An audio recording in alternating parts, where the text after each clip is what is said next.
Hi, I'm Stephanie and welcome to the Business Mum segment on Room to Grow.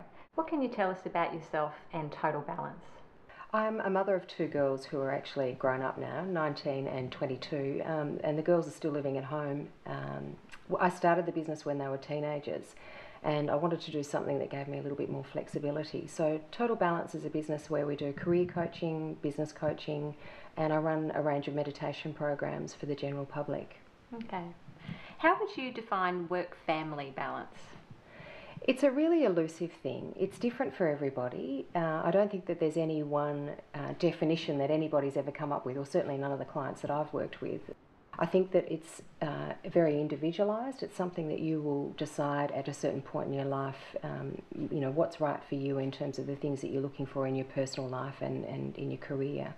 But I think the important thing to remember is that it's going to change. It's not going to be the same this week as it is next week. It's not going to be the same this year as it is next year. So it's something that's very flexible for everybody.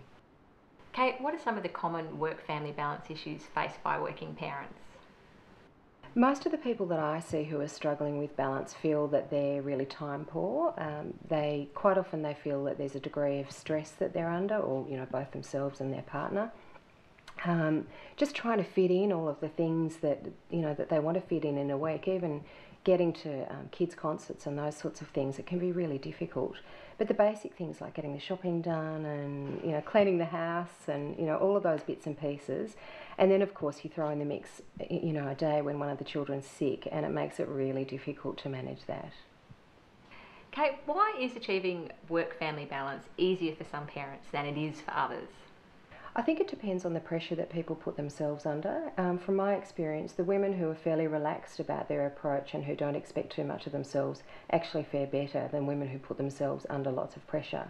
But of course, high achieving women are often reasonably kind of type A personalities, and so they do tend to be a little bit perfectionistic, and that can make it really tough. What are some of the factors that might influence the way we feel about the work-family balance we have?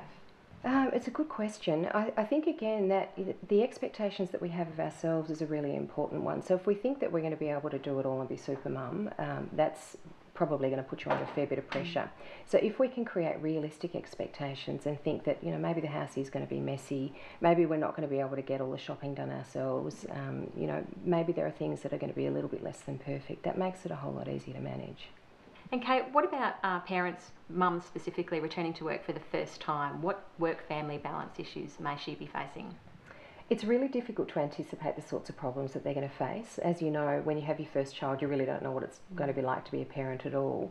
So I think it's important to make sure that you've got a bit of a backup there in terms of somebody else to help you look after your child. But the sorts of things that most parents would face, the separation of leaving their child with somebody else, trusting their carer, knowing what it's going to be like to do long days and then come home and cook a family meal, all of those sorts of things. So it's really the unpredictability. So it's really important that people have a bit of extra support through that time.